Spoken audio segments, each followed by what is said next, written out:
रामपुर नामक गांव में एक बहुत बड़ा धनी सुनार रहता था, जो लोगों को ब्याज के चलते पैसे उधार दिया करता था और उनसे सामान गिरवी रखवाता था। ऐसा करते करते उसका बहुत बड़ा घर बन गया था गांव में। हीरालाल उसी गांव में रहता था। वह मजदूरी करता था। खाना खा के वह दोबारा मजदूरी पे चला गया। हीरालाल का खेत बंजर था। वह बहुत परेशान था। एक दिन उसके दोस्त ने उसको सलाह दी। अरे हीरालाल, कैसे हो? घर में सब बढ़िया है? बहुत ही परेशान लग रहे हो।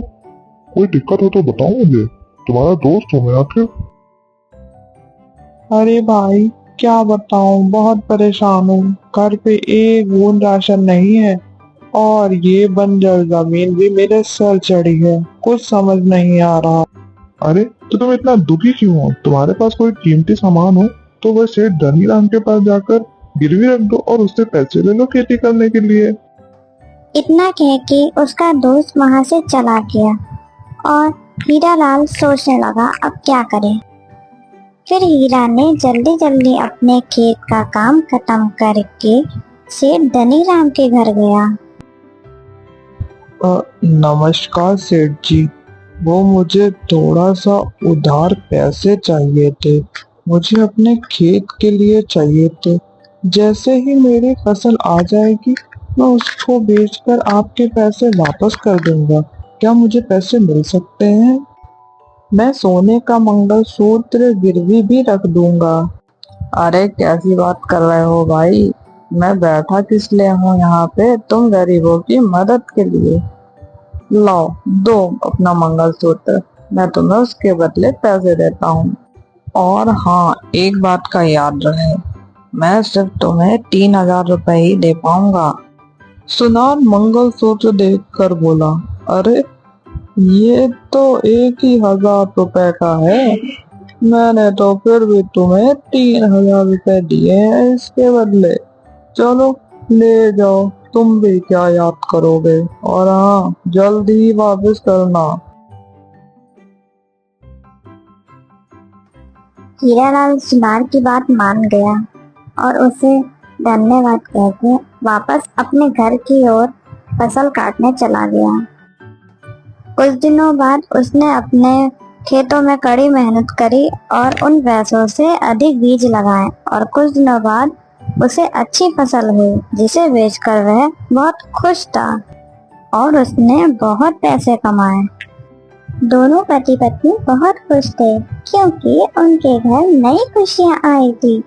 तभी हीरालाल अपनी पत्नी से कहता है कि वह जा रहा है वो मंगलसूत्र उस सुनार से लेने और उसे पैसे वापस करने।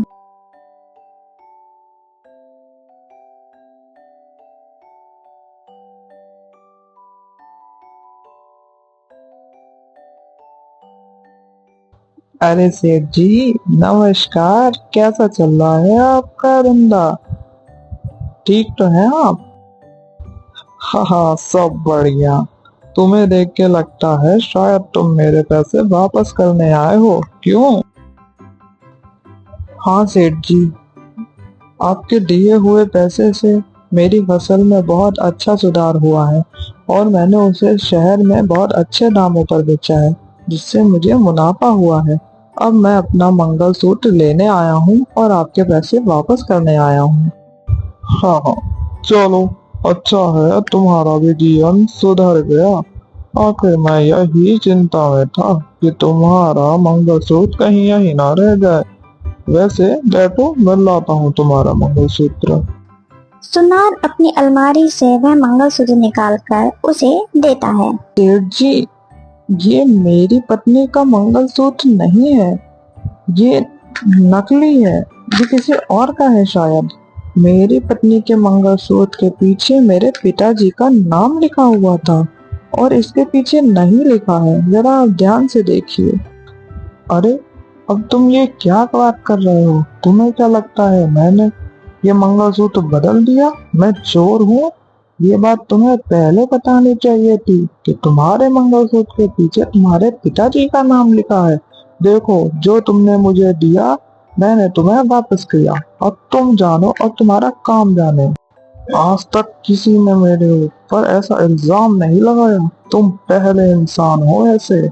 अरे ऐसी बात नहीं है सेठ जी, मैं तो आपके पैसे वापस नहीं करने आया था, लेकिन वह मेरी पत्नी का मंगलसूत्र है, वो तुम मुझे दे दीजिए। एक बार आप देख तो लीजिए, शायद हो आपके पास।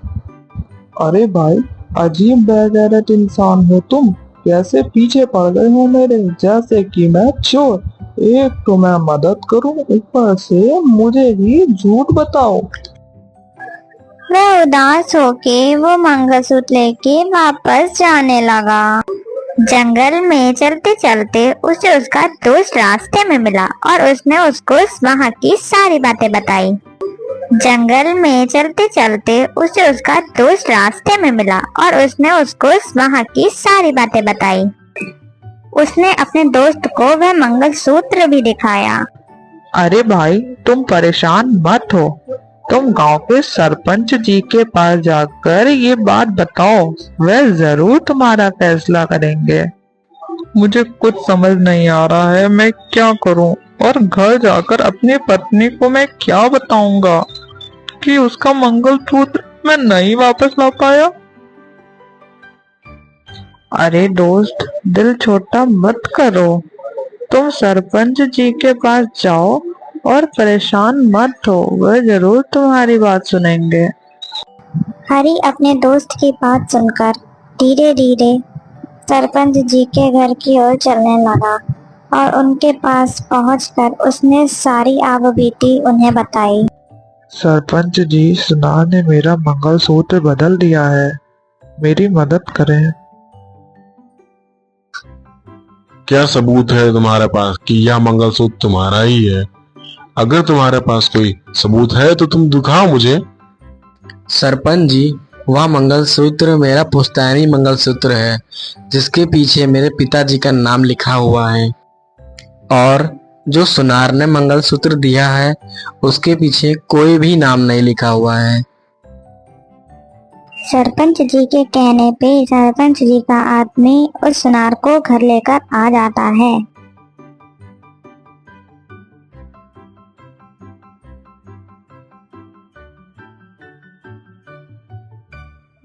बोलो सेठ, क्या तुमने हरी का मंगलसूत्र बदल दिया है? तुम्हारे पिताजी तो ऐसा नहीं करते थे। आखिर बात क्या है सेठ? तुम मुझे सही सही बताओ। सरपंच जी, मैं तो इन गरीबों की मदद करता हूँ, इन्हें कर्ज दे के। कभी आज तक ऐसा हुआ है कि मुझे घर आना पड़े? इस हरी की ही नीयत खराब है मेरे पैसों पर, तभी ये मुझ पर उल्टे सीधे इल्जाम लगा रहा है। अगर तुम्हें इतनी ही दिक्कत है तो तुम इन गरीबों को पैसे उधार में देते ही क्यों हो? हरी, अब तुम बोलो, सच्चाई आखिर क्या है? सरपंच जी, मैं एक गरीब आदमी हूँ, मैं क्यों झूठ बोलूंगा।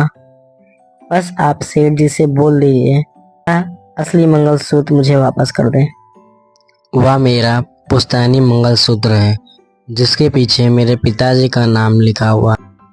सरपंच जी, ये मुझ पे इल्जाम लगा रहा है। मैंने तो सोचा ये गरीब है, क्यों ना इसकी मदद कर दूं।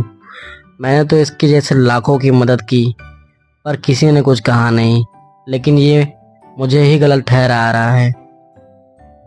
सरपंच जी, ऐसे तो ये मुझे पूरे गांव में बदनाम कर देगा। अब इसका कोई आप ही उपाय निकालिए सरपंच जी। मुझे लगता है सेठ सही है, शायद गलती तुमसे ही हो रही है। एक बार तुम जाके उस मंगलसूत्र को दोबारा चेक करो और उसके बाद देख के मुझे बताओ, फिर आगे मैं देखता हूँ। आज की सभा यहीं खत्म होती है। सरपंच जी की बात सुनकर सेठ मन ही मन खुश हो गया कि अब उसकी चोरी नहीं पकड़ी जाएगी, लेकिन हरी उदास हो गया। उसका पुश्तैनी मंगलसूत्र अब उसके पास नहीं था। सरपंच जी के मन में एक ख्याल आया और उन्होंने अपने आदमी से कहा, मुझे लगता है ये सेठ झूठ बोल रहा है। हरी का मंगलसूत्र इसी में रखा हुआ है।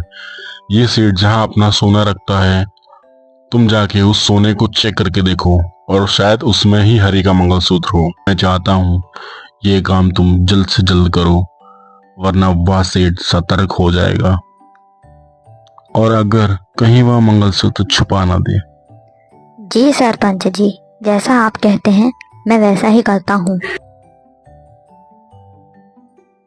लेकिन ध्यान रहे, तुम्हें बहुत सतर्क होकर सेठ के घर जाना होगा ताकि उसे ये ना पता चले कि तुम मेरे आदमी हो। जी सरपंच जी, उसे बिल्कुल भी नहीं पता चल पाएगा कि मैं आपके आदमी हूँ और मैं वेश बदल कर जाऊंगा, क्योंकि मेरे पास एक पुश्तैनी हार है जो कि मैं उसके घर गिरवे रखूंगा और देखूंगा कि वह हार वह बदलता है या नहीं। अगर वह बदल देगा तो वह पकड़ा जाएगा। अगले ही दिन सरपंच का आदमी भेष बदलकर सेठ के घर गया। उस सेठ जी, मुझे कुछ पैसे उधार चाहिए, क्या वो मुझे मिल सकते हैं आपसे? और मेरे पास एक पुश्तैनी हार है जो आपके पास गिरवी रख दूंगा। वैसे मैं तो किसी को उधार देता नहीं, लेकिन तुम मुझे थोड़ा ठीक इंसान लग रहे हो। ठीक है, ले लो फिर। और हाँ, पर एक बात याद रहे, जिस हार की तुम बात कर रहे थे उस हार को तुम्हें मेरे पास गिरवी रखना होगा। हाँ हाँ, क्यों नहीं सेठ जी, जैसे ही मेरे पास पैसे आ जाएंगे मैं आपके पैसे लौटा दूंगा और अपना हार भी ले लूंगा आपसे। सेठ उसे पैसे दे देता है और वह वो पैसे लेकर चला जाता है। कुछ दिन बाद वह सेठ के घर वापस आता है, वह पैसे लौटाने और अपना हीरो का हार ले। सेठ जी, ये लीजिए अपने पैसे और मेरा हार मुझे वापस कर दीजिए। सेठ जब उसका हीरो का हार निकाल रहा होता है तब वह व्यक्ति देखता है कि हरी का मंगलसूत्र असली वाला उसके ही टोकरे में पड़ा है और वह जाकर सबको ये बात बता देता है। फिर सरपंच जी उसको भरे गांव में बीच बाजार में बुलाकर उसको गांव से बेदखल कर देते हैं और हमेशा हमेशा के लिए निकाल देते हैं। सरपंच जी ने हरी को इंसाफ दिलाया, इसीलिए कहते हैं हमेशा सच का साथ देना चाहिए, ना कि झूठ का। आज की कहानी यहीं तक। फ्रेंड्स, अगर आपको मेरी स्टोरीज अच्छी लगती हैं तो हमें सब्सक्राइब करें और नई वीडियो के लिए बेल आइकन जरूर क्लिक करें। Thank you.